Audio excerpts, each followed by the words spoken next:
नमस्कार, मैं हूं संतोष पाठक और आप लोग देखना शुरू कर चुके हैं संतोष पाठक ऑफिशियल यूट्यूब प्लेटफॉर्म। कल यानी 17 सितंबर को देश के प्रधानमंत्री नरेंद्र मोदी का 75वां जन्मदिन था। किस किस ने बधाई दी, किस किस ने नहीं बधाई दी, इस पर तो मैं इस स्टोरी के आखिरी हिस्से में आऊंगा, लेकिन शुरुआत करूंगा कि देर से ही सही लोकसभा में विपक्ष के नेता कांग्रेस के पूर्व राष्ट्रीय अध्यक्ष राहुल गांधी आज 2 घंटे बाद, लगभग 2 घंटे बाद देश के प्रधानमंत्री नरेंद्र मोदी को एक बड़ा बर्थडे गिफ्ट देने जा रहे हैं। जी हां, एक जन्मदिन का बड़ा तोहफा देने जा रहे हैं। और कहने वाले तो यहां तक कह रहे हैं, कांग्रेस पार्टी के तमाम नेता कार्यकर्ता यहां तक दावा कर रहे हैं कि राहुल गांधी विपक्ष के नेता होने की हैसियत से देर से ही सही, लेकिन अब से 2 घंटे बाद देश के प्रधानमंत्री नरेंद्र मोदी को उनके जन्मदिन पर जो तोहफा देने जा रहे हैं, जो बर्थडे गिफ्ट देने जा रहे हैं, वो देश के प्रधानमंत्री नरेंद्र मोदी कभी भूल नहीं पाएंगे। कांग्रेस के तमाम नेता, कांग्रेस के तमाम दिग्गज नेता, कांग्रेस पार्टी का ऑफिशियल सोशल मीडिया हैंडल और कांग्रेस के कार्यकर्ता तक अब पोस्ट कर ये बताने लगे हैं, जिसके बारे में कल देर रात कांग्रेस पार्टी ने बताया था, अब उसको पूरी तरह से वायरल कर दिया गया है। और उसमें सीधे सीधे ये बताया जा रहा है कि कांग्रेस का दिल्ली स्थित जो नया राष्ट्रीय मुख्यालय है इंदिरा भवन, उसके इंदिरा भवन ऑडिटोरियम में आज सुबह 10 बजे यानी अब से लगभग 2 घंटे बाद राहुल गांधी, कांग्रेस पार्टी के नेता राहुल गांधी, लोकसभा में विपक्ष के नेता राहुल गांधी एक बड़ा प्रेस कॉन्फ्रेंस करने जा रहे हैं। और इसी के साथ ये कयास लगने लगे हैं कि क्या राहुल गांधी ने पटना की धरती पर, क्रांति वाले राज्य बिहार की धरती पर जिस हाइड्रोजन बम के आने की बात कही थी, जिसके बाद उन्होंने कहा था कि पहले उन्होंने एटम बम का खुलासा किया था, अब वो हाइड्रोजन बम लेकर आने वाले हैं। और उसके बाद देश के प्रधानमंत्री नरेंद्र मोदी अपना मुंह तक नहीं दिखा पाएंगे। तो क्या अब से 2 घंटे बाद राहुल गांधी की जो बड़ी प्रेस कॉन्फ्रेंस होने वाली है सुबह 10 बजे कांग्रेस के नए मुख्यालय में, उसमें राहुल गांधी हाइड्रोजन बम फोड़ने वाले हैं? याद दिला दूं आपको, इससे पहले 7 अगस्त को राहुल गांधी ने 1 घंटे से ज्यादा समय तक प्रेजेंटेशन के जरिए, प्रेस कॉन्फ्रेंस के जरिए यह बताया था कि कर्नाटक के बेंगलुरु सेंट्रल लोकसभा के अंतर्गत आने वाले महादेवपुरा विधानसभा में किस तरह से अलग अलग तरीकों से वोटर लिस्ट में गड़बड़ी की गई, किस तरह से वोट की चोरी की गई। उन्होंने सीधा सीधा आरोप लगाया था कि चुनाव आयोग ने भारतीय जनता पार्टी के साथ मिलकर भारतीय जनता पार्टी के उम्मीदवार को वोट चोरी के जरिए चुनाव जितवाने में एक महत्वपूर्ण भूमिका निभाई थी। और उसके बाद चुनाव आयोग की इस वोट चोरी के खिलाफ, उसके बाद चुनाव आयोग द्वारा बिहार में चलाए जाने वाले एसआईआर के खिलाफ राहुल गांधी बिहार की सड़कों पर उतर गए। बिहार की सड़कों पर उतरकर 16 दिन की अपनी यात्रा में 25 से ज्यादा जिले, 100 से ज्यादा विधानसभा, 1300 किलोमीटर तक वो घूमे, जिसमें तेजस्वी यादव और वीआईपी वाले मुकेश सहनी उनके साथ साए की तरह घूमते नजर आए। बिहार की धरती पर लगातार इतने दिनों तक वोटर अधिकार यात्रा निकालकर राहुल गांधी ने बिहार की चुनावी फिजा को, चुनावी माहौल को बदलने का काम किया। और उसी यात्रा के समापन पर जब वो पटना में लोगों को संबोधित कर रहे थे, तो उन्होंने कहा, उन्होंने दावा किया कि इससे पहले एटम बम फोड़ा था, आने वाले दिनों में अब वो हाइड्रोजन बम फोड़ने जा रहे हैं। और ये हाइड्रोजन बम सामने आने के बाद देश के प्रधानमंत्री नरेंद्र मोदी अपना मुंह तक नहीं दिखा पाएंगे। तो राहुल गांधी अब से 2 घंटे बाद यानी सुबह 10 बजे कांग्रेस के नए मुख्यालय में प्रेस कॉन्फ्रेंस करने जा रहे हैं। आपको थोड़ा सा घटनाक्रम में बताता चलूं कि अब से 2 दिन पहले, इससे पहले जब पंजाब के दौरे पर गए, वहां जाकर मुआयना किया, उससे पहले प्रधानमंत्री नरेंद्र मोदी गए, बाढ़ग्रस्त, आपदाग्रस्त क्षेत्रों का दौरा किया और उसके बाद उन्होंने 1600 करोड़ रुपए का पैकेज घोषित किया। उसके बाद राहुल गांधी भी गए, सुरक्षा का भी मसला उठा, एक जगह उनको जाने की इजाजत नहीं दी गई, जो बॉर्डर का इलाका था। वो वीडियो बहुत ज्यादा वायरल होता हुआ नजर आया, आपने भी देखा होगा। लेकिन वहां से वापस आने के बाद राहुल गांधी ने प्रधानमंत्री को पत्र लिखा कि साहेब, पंजाब में बहुत बड़ी तबाही हुई है और वहां के लोगों को मदद की जरूरत है भारत सरकार की तरफ से। 1600 करोड़ रुपए से कुछ नहीं होने वाला, क्योंकि वो देख कर आए हैं कि कम से कम वहां 20,000 करोड़ रुपए से ज्यादा का नुकसान हुआ है। तो कम से कम इतना का राहत पैकेज, इतने की जो घोषणा है, वो तो केंद्र सरकार को करना ही चाहिए। इस बीच में राहुल गांधी जिस तरह से लगातार सक्रिय होते नजर आ रहे हैं, राहुल गांधी लगातार एक्टिव होते हुए नजर आ रहे हैं, सड़कों पर उतर रहे हैं, पार्टी कार्यकर्ताओं के साथ संवाद कर रहे हैं, जिला अध्यक्षों के साथ संवाद कर रहे हैं और भारतीय जनता पार्टी को उनके मजबूत गढ़ में घेरने जा रहे हैं। आज की 10 बजे की प्रेस कॉन्फ्रेंस के बारे में और किस किस ने बधाई दी, किस किस ने बधाई नहीं दी, उसके बारे में जैसा कि मैंने कहा कि स्टोरी के आखिरी हिस्से में बताऊंगा, लेकिन थोड़ा सा आपको बता देता हूं कि 10 बजे ये प्रेस कॉन्फ्रेंस करने के बाद राहुल गांधी देश के प्रधानमंत्री नरेंद्र मोदी, गृह मंत्री अमित शाह के गढ़ गुजरात में रवाना हो जाएंगे। गुजरात में क्यों? गुजरात में कांग्रेस पार्टी ने जो नए जिला अध्यक्ष बनाए हैं, जो नया एक्सपेरिमेंट कांग्रेस पार्टी कर रही है, उन जिला अध्यक्षों का जो सम्मेलन चल रहा है, संगठन सृजन जिला अध्यक्ष प्रशिक्षण शिविर, और उसके तहत गुजरात में जो संत की धरती है, जो सूरवीरों की पावन धरती है, उस जूनागढ़ में राहुल गांधी जाएंगे और वहां जिला अध्यक्षों को संबोधित करेंगे। आपको बता दूं कि पिछले कुछ महीनों के दौरान राहुल गांधी का गुजरात का यह छठा दौरा होगा। याद दिला दूं आपको कि गुजरात की धरती पर जाकर ही राहुल गांधी ने कांग्रेस पार्टी के अंदर मौजूद भारतीय जनता पार्टी के स्लीपर सेल और एजेंट्स की बात कही थी कि कांग्रेस पार्टी के अंदर रहकर कुछ व्यक्ति भारतीय जनता पार्टी के लिए काम करते हैं, ऐसे 10, 20, 25, 30, 35, 40 लोगों को पार्टी से बाहर निकालना पड़े तो निकाल देना चाहिए। उसके बाद उन्होंने जिलाध्यक्षों का प्रयोग किया, बड़े नेताओं को एक तरह से किनारे किया, नए जिलाध्यक्ष बनाए गए और उन जिलाध्यक्षों का प्रशिक्षण शिविर चल रहा है, जिनका उद्घाटन मल्लिकार्जुन खड़गे साहब ने किया था। राहुल गांधी कुछ दिन पहले और इसमें सम्मेलन में गए थे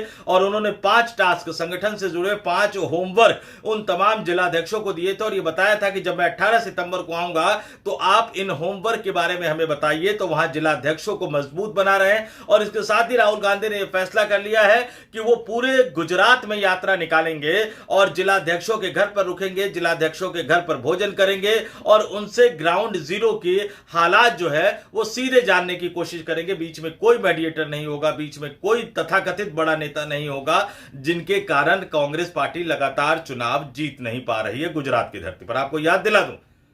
2017 के विधानसभा चुनाव में राहुल गांधी जीतने की हद तक पहुंच गए थे जब भारतीय जनता पार्टी को उन्होंने 100 से नीचे 99 पर लाकर पटक दिया था। लेकिन कुछ गलती थी, कुछ नेताओं की गलती थी, लेकिन इस बार राहुल गांधी चूकना नहीं चाहते। बाकायदा लोकसभा में जब भारतीय जनता पार्टी के कुछ नेताओं ने उन्हें उकसाने का काम किया तो लोकसभा में उन्होंने खड़े होकर कह दिया था कि इस बार जो गुजरात में विधानसभा चुनाव होगा हम हराएंगे। राहुल गांधी समेत कांग्रेस पार्टी के कई दिग्गज नेताओं का यह मानना है कि नरेंद्र मोदी और अमित शाह को पूरे देश में अगर हराना है तो उन्हें गुजरात की धरती से सत्ता से बेदखल करना होगा। और मैं हमेशा यह मानता हूं कि भारतीय जनता पार्टी भले ही यह कहे नरेंद्र मोदी और अमित शाह की वजह से कि गुजरात उनका सबसे मजबूत गढ़ है, लेकिन हकीकत में भारतीय जनता पार्टी का सबसे मजबूत गढ़ जो है वो गुजरात नहीं मध्य प्रदेश है। और वहीं लगातार चुनाव हारने के बाद भी आज भी यही सच्चाई है। 2022 का विधानसभा चुनाव अगर अलग हटा दे, जिसमें आम आदमी पार्टी की वजह से कांग्रेस पार्टी को करारी हार का सामना करना पड़ा, नहीं तो आज भी कांग्रेस पार्टी अगर संगठन के लिहाज से किसी राज्य में सबसे ज्यादा मजबूत है, वोट बैंक के लिहाज से किसी राज्य में सबसे ज्यादा मजबूत है, तो वो गुजरात है। वो लगातार चुनाव इसलिए हार रहे हैं क्योंकि वो नरेंद्र मोदी जिस तरह से रणनीति बनाते हैं उसकी काट नहीं ढूंढ पा रहे हैं, बीजेपी के स्लीपर सेल एजेंट को बाहर निकाल नहीं पा रहे हैं। और वोटों का जो एड ऑन होता है, जब आपके पास जितने वोट होते हैं जीतने के लिए कई बार आपको उसमें 4-5% अतिरिक्त वोटों का तड़का लगाना पड़ता है, जो एड ऑन करना पड़ता है, वो राहुल गांधी एड ऑन नहीं कर पा रहे हैं। तो आज 10 बजे की प्रेस कॉन्फ्रेंस के बाद वो सीधे रवाना हो जाएंगे गुजरात। पिछले कुछ महीनों के दौरान गुजरात का उनका ये छठा दौरा होगा और आज या अगले महीने कांग्रेस पार्टी विस्तृत कार्यक्रम लेकर आएगी कि राहुल गांधी गुजरात में कैसे यात्रा पर निकलेंगे, जिलाध्यक्षों के घर पर जाकर कैसे भोजन करेंगे, क्या उसका कार्यक्रम होगा। इन तमाम कार्यक्रमों का खुलासा किया जाएगा। लेकिन अब आते हैं जन्मदिन की बधाई पर। तमाम लोगों ने जन्मदिन की बधाई दी, बॉलीवुड के स्टारों ने, उद्योगपतियों ने, भारतीय जनता पार्टी के नेताओं ने, सांसदों ने, मंत्रियों ने, मुख्यमंत्रियों ने, पत्रकारों तक ने। अब बीजेपी के नेताओं का तो समझ आता है, बीजेपी के सांसदों का तो समझ आता है, मंत्रियों का तो समझ आता है, मुख्यमंत्रियों का तो समझ आता है, उप मुख्यमंत्रियों का तो समझ आता है, लेकिन पत्रकार क्यों बढ़ चढ़कर आगे एक स्क्रिप्ट के हिसाब से नरेंद्र मोदी साहब को जन्मदिन की बधाई देते हुए नजर आए। संपादक हो, एंकर हो, उद्योगपति और बॉलीवुड स्टार जिस तरह से बोलते हुए नजर आ रहे थे, ऐसा लग रहा था कि उनको एक स्क्रिप्ट दी गई है और यह आरोप सीधे सीधे कई हलकों से लगाया जा रहा है। लेकिन सबसे बड़ी बात है कि जिन साहब के दोस्त का नाम लेने पर वीडियो डिलीट करवाए जा रहे हैं, क्या उन साहब के दोस्त ने बधाई दी है प्रधानमंत्री नरेंद्र मोदी को जन्मदिन की? दूसरा सवाल यह भी है कि जिनको जन्मदिन की बधाई देने के लिए कुछ दिन पहले प्रधानमंत्री नरेंद्र मोदी ने देश के सारे अखबारों को पाठ दिया था एक बड़ा सा आर्टिकल लिखकर, क्या उन साहब ने प्रधानमंत्री नरेंद्र मोदी को जन्मदिन की बधाई दी है? अगर दी होगी, आप समझ गए होंगे मैं किन दो व्यक्तियों का जिक्र कर रहा हूं। क्या करूं, नाम लेने पे पाबंदी है, कल को उनका नाम लेने पर भी पाबंदी हो जाएगी। तो मैं मिस्टर ए की बात करता हूं और मिस्टर एम की बात करता हूं। आप कमेंट करके जरूर बताइएगा कि क्या आपने कहीं देखा कि इन दोनों व्यक्तियों ने जन्मदिन की बधाई दी देश के प्रधानमंत्री नरेंद्र मोदी को। यह भी बताइएगा कि जिन लोगों ने देश के प्रधानमंत्री नरेंद्र मोदी को जन्मदिन की बधाई दी, क्या यह आपको स्क्रिप्टेड नहीं लग रहा था सब कुछ, कि कहीं से निर्देश आया, कहीं से कुछ कहा गया, कहीं से कुछ बताया गया? अब भारतीय जनता पार्टी कवर करने वाले पत्रकारों की बेचैनी का आलम देखिए कि जिनका करियर कुल मिला के 3 साल 4 साल पहले शुरू हुआ था, वो भी 10 साल 15 साल पुरानी कहानी सुनाते हुए नजर आ रहे हैं और कट कॉपी पेस्ट करते हुए नजर आ रहे हैं। नाम नहीं लूंगा, सब अपने पुराने मित्र हैं तो इसलिए नाम नहीं लूंगा, लेकिन आप समझ लीजिए कि क्या हालत हो गई है इस देश की पत्रकारिता की। खैर, फिर से हम आते हैं राहुल गांधी, 10 बजे प्रेस कॉन्फ्रेंस। कई बातें कही जा रही है कि क्या आज वो हाइड्रोजन बम फोड़ेंगे, क्योंकि कर्नाटक की जो बेंगलुरु सेंट्रल लोकसभा के अंतर्गत आने वाले महादेवपुरा विधानसभा का जो उन्होंने खुलासा किया, उसके बाद से इस तरह की खबरें निकलकर बार बार सामने आ रही है। सूत्र ये बता रहे हैं कि कांग्रेस पार्टी के अंदर जो काम हो रहा है, हरियाणा की कुछ विधानसभाओं का काम हो रहा है, गुजरात की 2 लोकसभा के अंतर्गत आने वाले विधानसभा का काम हो रहा है, और सबसे बड़ी बात है, देश के प्रधानमंत्री नरेंद्र मोदी जिस संसदीय क्षेत्र से 2024 के लोकसभा चुनाव में महज 1.5 लाख वोटों से जीत पाए थे, उनके संसदीय क्षेत्र वाराणसी का भी बाकायदा पीपीटी प्रेजेंटेशन तैयार किया जा रहा है। तो क्या आज की प्रेस कॉन्फ्रेंस में वाकई राहुल गांधी जो हाइड्रोजन बम फोड़ने जा रहे हैं वो उत्तर प्रदेश के वाराणसी संसदीय क्षेत्र से जुड़ा हुआ कोई बड़ा खुलासा है? क्योंकि वाराणसी का अगर आपने खुलासा कर दिया और यह साबित कर दिया कि 2014 के अपने पहले लोकसभा चुनाव में 4.25 लाख वोटों से वाराणसी से जीतने वाले, 2019 के अपने दूसरे लोकसभा चुनाव में 4.25 लाख वोटों से वाराणसी से जीतने वाले, और 2024 के लोकसभा चुनाव में कई राउंड में पिछड़कर बड़े मुश्किल से 1.5 लाख वोटों से जीतने वाले नरेंद्र मोदी के संसदीय क्षेत्र वाराणसी में भी उसी तरह की गड़बड़ हुई है जैसे कि कर्नाटक के बेंगलुरु सेंट्रल लोकसभा सीट पर हुई थी। तो नरेंद्र मोदी के लिए नैतिक रूप से प्रधानमंत्री तो छोड़िए, सांसद बने रह पाना मुश्किल हो जाएगा। और फिर बाबा की नगरी में, बाबा विश्वनाथ की नगरी में उनको लेकर क्या माहौल बनेगा, इसका अंदाजा आप लगा सकते हैं। तो क्या वाराणसी का खुलासा करेंगे, या हरियाणा की सीटों का खुलासा करेंगे,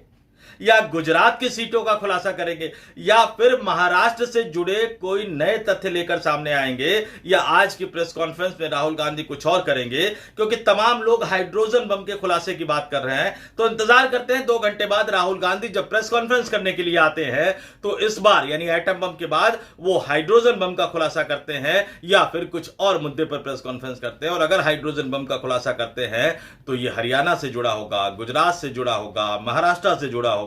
उत्तर प्रदेश से जुड़ा होगा, और उत्तर प्रदेश में भी खासकर प्रधानमंत्री नरेंद्र मोदी के संसदीय क्षेत्र वाराणसी से जुड़ा होगा। समय बहुत कम है, आपसे कहूंगा अगर कमेंट करके बता सके तो कमेंट करके जरूर बताइएगा कि आपको क्या लगता है कि राहुल गांधी इस बार कौन सा हाइड्रोजन बम फोड़ने जा रहे हैं, और यह चुनाव आयोग को, भारतीय जनता पार्टी को और व्यक्तिगत रूप से देश के प्रधानमंत्री नरेंद्र मोदी को किस तरह से प्रभावित करने जा रहा है। लेकिन जैसा कि मैंने कहा कि मैं स्टोरी का आखिरी हिस्से में एक चीज और बताऊंगा। जन्मदिन के बारे में बता चुका हूं, नरेंद्र मोदी 75 वर्ष की आयु पूर्ण कर चुके हैं, और हालत यह है कि जिस तरह का कल बर्थडे विश अभियान एक तरह से, कैंपेन एक तरह से चला दिया गया, ऐसा लगता है कि नरेंद्र मोदी अपनी ताकत राष्ट्रीय स्वयंसेवक संघ को दिखाते हुए नजर आ रहे थे कि देख लो, 75 वर्ष की उम्र में रिटायरमेंट होने का फॉर्मूला हमने अपने राजनीति के लिए बनाया था, क्योंकि बिलाल के साडवानी को, मुरली मनोहर जोशी को रिटायर करना था, और इन दोनों के रिटायरमेंट के चक्कर में अगर संतोष गंगवार हो गए, आनंदीबेन पटेल हो गए, कलराज मिश्रा हो गए, तो क्या करें, गेहूं के साथ धुन भी पिसता, ये बात अलग है।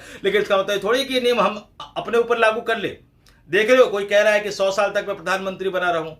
कोई कहता है कि आप तो 75 के लगते ही नहीं हैं। ऐसे माहौल में भला आप मुझसे कैसे कह सकते हैं कि मैं 75 वर्ष की उम्र में रिटायर हो जाऊं? तो जन्मदिन को लेकर जो ये बड़ा अभियान चलाया गया, क्या इसके जरिए देश के प्रधानमंत्री नरेंद्र मोदी राष्ट्रीय स्वयंसेवक संघ के मुखिया सरसंघचालक मोहन भागवत को अपनी ताकत और अपनी लोकप्रियता का एहसास कराना चाहते थे? हालांकि ये बात अपने आप में थोड़ी सी बेमानी लग सकती है, क्योंकि मोहन भागवत तो अपने बयान से पलट ही गए हैं, यूटर्न ले ही गए हैं। लेकिन जैसा मैंने बताया कि विज्ञान भवन के कार्यक्रम में मोहन भागवत का 75 वर्ष की उम्र में रिटायर हो जाने वाले बयान से यू टर्न ले लेने के बाद राष्ट्रीय स्वयंसेवक संघ से जुड़े संगठन भारतीय जनता पार्टी के खिलाफ एक एक करके सड़कों पर उतर गए हैं। बाराबंकी में अखिल भारतीय विद्यार्थी परिषद हो या मध्य प्रदेश के मुख्यमंत्री मोहन यादव के गृह जनपद उज्जैन में भारतीय किसान संघ का उतरना हो, राजस्थान से लेकर मध्य प्रदेश तक और वहां से लेकर उत्तर प्रदेश तक भारतीय जनता पार्टी शासित कई राज्यों में राष्ट्रीय स्वयंसेवक संघ से जुड़े जो 32 से ज्यादा संगठन हैं, उनमें से कई संगठनों ने सरकार के खिलाफ मोर्चा खोलना शुरू कर दिया है। यह सिर्फ संयोग है या प्रयोग है। कल मैंने इस पर वीडियो बनाया था, आप चाहे तो जाकर उसको देख सकते हैं। तो भले ही मोहन भागवत जुबान से यू टर्न ले चुके हो, लेकिन राष्ट्रीय स्वयंसेवक संघ से जुड़े संगठनों का मैदान में उतरना कुछ और ही कहानी बयां कर रहा है। लेकिन फिलहाल अब इंतजार करते हैं कि 2 घंटे बाद राहुल गांधी कौन सा बड़ा खुलासा करने वाले हैं और इसके बाद भारतीय जनता पार्टी कैसे जवाब देती हुई नजर आएगी। तो इस वीडियो में इतना ही। मुझे यानी संतोष पाठक को दीजिए इजाजत। जाते जाते फिर आपसे अपील करूंगा, वीडियो पसंद आया तो लाइक कीजिए, शेयर कीजिए, ज्यादा से ज्यादा लोगों तक पहुंचाइए। आज के वीडियो में कमेंट करके जरूर बताइएगा कि आपका क्या मानना है, क्या सोचना है। और अगर आपने अभी तक हमारे यूट्यूब प्लेटफॉर्म को सब्सक्राइब नहीं किया है तो आगे बढ़िए, संतोष पाठक ऑफिशियल यूट्यूब प्लेटफॉर्म को सब्सक्राइब कीजिए।